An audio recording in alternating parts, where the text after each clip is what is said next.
une double confirmation qui dit que, selon des sources proches de la présidence, le président Félix serait favorable à remettre, à disponibiliser Jean-Pierre Bemba entre les mains de la justice au cas où ce dernier sera demandé.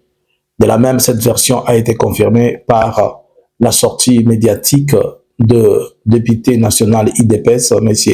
Paul Chilumbu, qu'il a déclaré sur l'une des médias en République démocratique du Congo.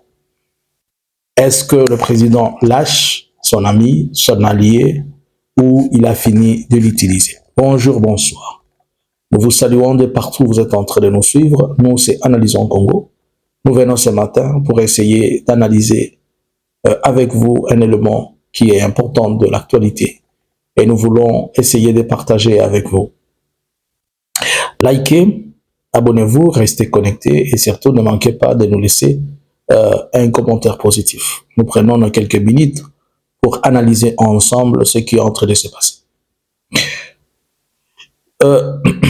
Cette information, elle semble être prise avec une certaine légèreté alors qu'elle est vraiment trop importante. Selon des sources, il est dit, selon des sources proches ou du sillage de la présidence, le président de la République, Tshisekedi, serait favorable que son vice-ministre en charge des transports et communications, en charge de ministre en charge des transports, Jean-Pierre Bemba, puisse se mettre à la disposition de la justice. Qu'est-ce que cela veut dire? Cela veut dire que, vous comprenez, il s'agit du dossier Roger Lumbala. Et cela veut dire quoi? Cela veut dire seulement que si la France trouve normal que Jean-Pierre Bemba puisse être considéré comme un témoin pour le président de la République, il faudrait que Jean-Pierre Bemba se disponibilise pour ça. Mais alors, est-ce que cela sous-entend que Jean-Pierre Bemba devrait démissionner de ses fonctions de ministre, afin que l'immunité lui soit ravie et qu'on sort? Le jour qui sont devant nous pourront parler. Mais tout porte à croire ici que le président de la République, Félix Tshisekedi, a un grand souci, pas celui de la justice, mais il a un grand souci, celui de montrer et de faire de beaux yeux à ceux qui le lui demandent. N'oubliez pas qu'il est dans le dossier de la ville de Goma, selon lequel il doit récupérer, et pas il doit récupérer. Récupérer, c'est devenu impossible, mais selon lequel il doit passer par le principe du couloir vert qu'ils ont appelé les couloirs de Goma pour la rouverture de l'aéroport de Goma. Et pour ce faire, cette demande qui est française et dont il en profite, il montrerait sa volonté à tous les niveaux. Deux, le président Félix, dans ce contexte, il veut avoir des garanties de la France que je te donnerai tout ce que tu veux et en échange, tu pourras me retourner aussi le ballon ou le contrepoids. Cela veut dire que, comme le président l'a dit, pas comme il a dit, mais comme le sillage le dit, mais une chose confirme ce que le président a dit, c'est la sortie de Paul Chilumbu. En écoutant le député IDPS, cela reflète, n'est pas une version, n'est pas un fait ou une version individuelle. Cela déclare et démontre la version ou la pensée de ceux qui sont tout autour du président Félix. Ils penseraient et ils trouveraient qu'il serait normal que pour le moment, la justice puisse prendre, puisse interroger, pas interroger, mais plutôt faire de Jean-Pierre Bemba un témoin. Pourquoi? Puisque ils ont fait une parenthèse qui démontre que, au-delà du témoignage, il y a autre chose.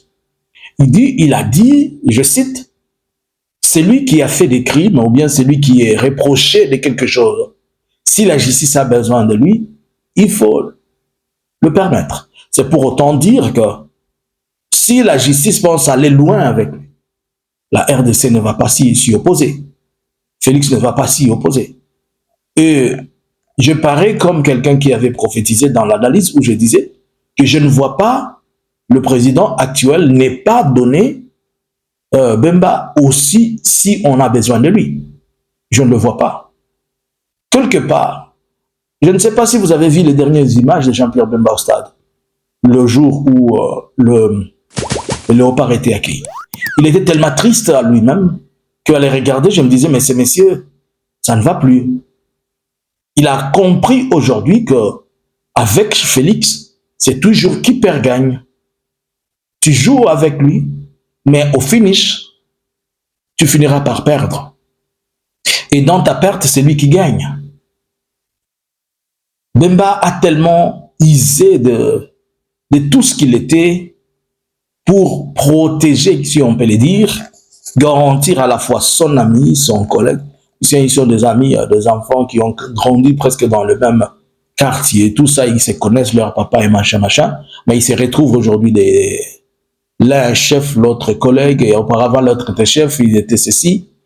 Mais à ce point où nous sommes, Félix est obligé, et il sera obligé de les liquider, pas de les liquider, mais de les livrer.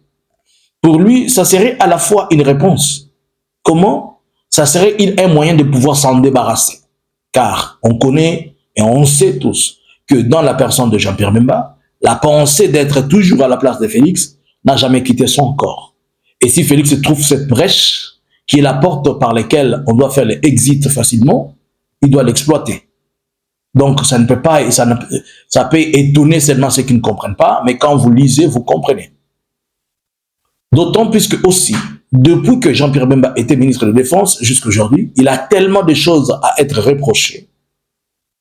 Quand on reproche les généraux ceci et cela, lui qui était ministre, il devait aussi être reproché de la prise de Goma, il devait être reproché de la chute de Bukavu, de ceci et cela, il devait être reproché de plusieurs équipements envoyés là-bas, il devait être reproché des conditions, disons, des conditions du ministère dans lequel il est, celui de transport, qui donne plusieurs failles. Et pour ce faire, le président Félix profiterait de cette situation pour être à la fois un panier dans lequel il va entasser une situation et la remettre au corbeil. Donc, si c'est le procès accéléré davantage, il faut oublier.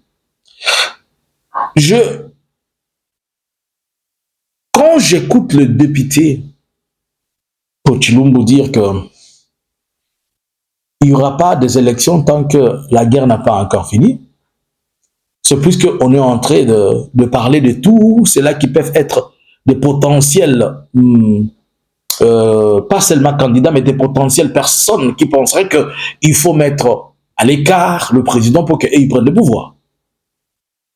Est-ce la guerre devient un obstacle pour organiser les élections? J'ai plusieurs fois dit, et je le répète, que je vous avais dit que le premier bénéficiaire de cette guerre est celui qui n'aimerait pas que la guerre finisse. Et c'est pourquoi vous voyez, il est toujours en train de faire. Il a une solution qui est aussi facile, mais il ne l'applique pas, puisque le premier bénéficiaire de la guerre, c'est Félix d'abord. Il faudrait que la guerre continue et que la guerre soit telle qu'elle est, pour que le monsieur puisse bien se positionner. Avec la guerre, ils viennent de vous démontrer qu'ils ne peuvent pas organiser les élections en 2028. C'est pour dire que pour eux, ils s'accrochent sur une situation qu'ils ont créée. C'était l'un des calculs qu'ils ont fait et l'une des calculs qui va les amener quelque part.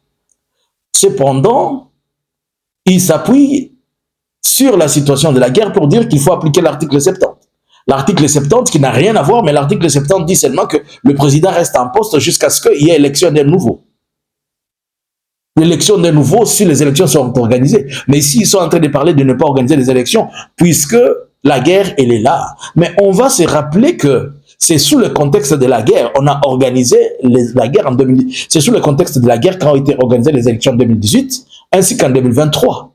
Elle n'est pas une guerre nouvelle. Elle n'est pas venue aujourd'hui, elle n'est pas venue hier. C'est quelque chose que tout le monde savait.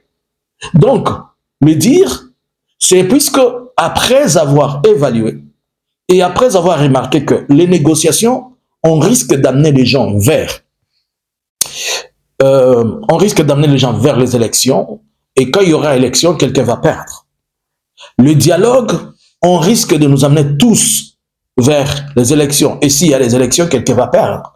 Alors, la seule façon de faire les choses, c'est de s'appuyer sur le contexte de la guerre pour dire qu'il est impossible que l'on fasse que l'on arrive aller vers les élections alors qu'il y a la guerre. C'est un alibi qui n'est pas aussi solide. Puisque si tel est le cas, alors c'est pour dire qu'il n'y aurait plus jamais élection en RDC comme il y a la guerre.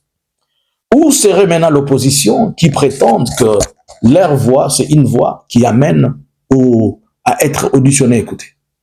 Si l'AFC a été à l'origine de faire changer à Félix la pensée du changement du dialogue, quelle est l'autre pression qui lui fera maintenant changer cette pensée de ne pas organiser les élections en 2028? Selon vous, serait-il à mesure d'organiser ou pas? Et qui pourra lui mettre la pression? Celle, l'avancée que nous sommes en train d'observer sur le terrain, peut être aussi un élément important. Aujourd'hui, l'AFC a fini avec le Massissi, il met les pieds dans le Walikale. Bonjour, bonsoir. Analysins Congo subscribers.